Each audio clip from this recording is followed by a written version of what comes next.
Chilli powder, ಸಖತ್ ಖಾರ ಬಣ್ಣ ಮತ್ತು ರುಚಿ ಆಚಿ ಚಿಲ್ಲಿ ಪೌಡರ್.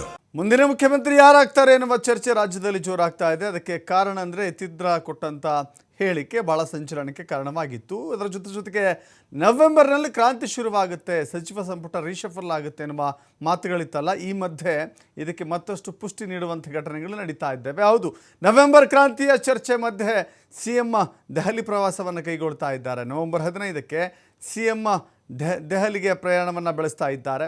ಸಿದ್ದರಾಮಯ್ಯ ಭೇಟಿ ಬೆಂಗಳೂರಿನಲ್ಲಿ ಈ ವಿಚಾರದಲ್ಲಿ ಚರ್ಚೆ ಆಗ್ತಾ ಇದೆಯಲ್ಲ, ಪ್ರಿಯಾಂಕ್ ಖರ್ಗೆ ಕೂಡ ಇದಕ್ಕೆ ಕ್ಲಾರಿಫಿಕೇಶನ್ ಕೊಟ್ಟಿದ್ದಾರೆ. ಏನೇನೋ ಊಹಿಸ್ಕೊಳ್ಳೋದು ಬೇಡ, ಕಪಿಲ್ ಸಿಬಲ್ ಅವರ ಜೀವನ ಚರಿತ್ರೆಯ ಪುಸ್ತಕ ಬಿಡುಗಡೆ ಆಗ್ತಾ ಇದೆ, ಆ ಪುಸ್ತಕ ಬಿಡುಗಡೆಗೆ ಹೋಗ್ತಾ ಇದ್ದಾರೆ ಅಂತ ಹೇಳಿ ಪ್ರಿಯಾಂಕ್ ಖರ್ಗೆ ಹೇಳಿದ್ದಾರೆ.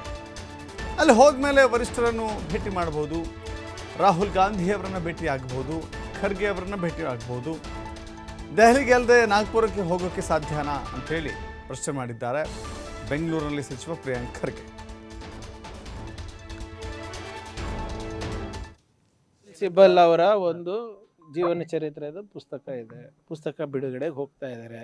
ಒಂದು ವೇಳೆ ಪುಸ್ತಕ ಬಿಡುಗಡೆ ಇಲ್ಲ ಅಂತಲೂ ಇಟ್ಕೊಳ್ಳಿ, ಖರ್ಗೆ ಸಾಹೇಬ್ರಿಗಿರ್ಬೋದು, ರಾಹುಲ್ ಗಾಂಧಿ ಅವರಿಗಿರ್ಬೋದು, ಅಥವಾ ಸೋನಿಯಾ ಗಾಂಧಿ ಅವರಿಗಿರ್ಬೋದು, KC ವೇಣುಗೋಪಾಲ್ ಆಗಿರ್ಬೋದು, ಭೇಟಿ ಆಗಬಾರ್ದು ಅಂತ ಏನಾದರೂ ರೂಲ್ ಇದೆಯಾ ಸರ್?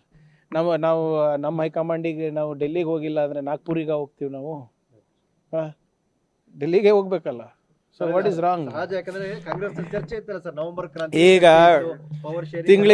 ತಿಂಗಳಿಗೊಮ್ಮೆ ನಾನು ಡೆಲ್ಲಿಗೆ ಹೋಗ್ತೀನಿ, ಕ್ರಾಂತಿನ ರಿಪೋರ್ಟ್ ಕೊಡೋಕೆ ಹೋಗ್ತೀವಿ, ರಿಪೋರ್ಟ್ ತೊಗೊಳಕ್ಕೆ ಹೋಗ್ತೀವಿ. ಕೇಂದ್ರ ಸರ್ಕಾರದಲ್ಲಿ ನಮ್ಮದು ಕೆಲಸ ಇರ್ತದೆ, ನಮ್ಮ ಮಂತ್ರಿಗಳಿಗೆ ಭೇಟಿಯಾಗಕ್ಕೆ ಹೋಗ್ತೀವಿ, ಅಧಿಕಾರಿಗಳಿಗೆ ಭೇಟಿಯಾಗಕ್ಕೆ ಹೋಗ್ತೀವಿ. ಈಗ ಹಲವಾರು ಬಾರಿ ಮುಖ್ಯಮಂತ್ರಿಗಳೇ ಹೋಗಿರೋದು. ನಿರ್ಮಲಾ ಸೀತಾರಾಮನ್ ಅವ್ರಿಗೆ ಭೇಟಿಯಾಗಿದ್ದಾರೆ, ಮೋದಿ ಅವ್ರಿಗೆ ಭೇಟಿಯಾಗಿದ್ದಾರೆ, ಅಮಿತ್ ಶಾ ಅವ್ರಿಗೆ ಭೇಟಿಯಾಗಿದ್ದಾರೆ.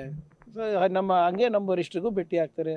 ಆಮೇಲೆ ಈ ಸರಿ ಅಧಿಕೃತವಾದಂಥ ಕಾರ್ಯಕ್ರಮ ಇದೆ ಅಲ್ಲ, ಹೋಗಿ ಬರ್ತಾರೆ. ಅದಕ್ಕೆ ಏನು ಅಷ್ಟ್ಯಾಕೆ ಆತಂಕ? ಅದಕ್ಕೆ ಯಾವುದೇ ಕ್ರಾಂತಿ ಇಲ್ಲ, ಎಲ್ಲವೂ ಶಾಂತಿನ ಸರ್. ನಮ್ದ್ರಲ್ಲೇ ಶಾಂತಿ ಸರ್. ನಾನು ಹೇಳಿಲ್ವಾ, ನೀವು 2 ದಿನ ಕ್ಯಾಮ್ರಾ ಆಫ್ ಮಾಡಿ ಎಲ್ಲ ಶಾಂತಿ ಆಗ್ತದೆ. ನೀವು ಕ್ಯಾಮ್ರಾ ಆನ್ ಮಾಡೋದ್ರಿಂದಾನೇ ನಮಗೆ ಇದು ಕ್ರಾಂತಿ ಶಾಂತಿ ಎಲ್ಲ ಆಗೋದು. ಇಲ್ಲಿದ್ರೆ ಎವ್ರಿಥಿಂಗ್ ಇಸ್ ಓಕೆ. ನೋಡಿ, ಕಪಿಲ್ ಸಿಬಲ್ ಅವರ ಒಂದು ಜೀವನ ಚರಿತ್ರೆ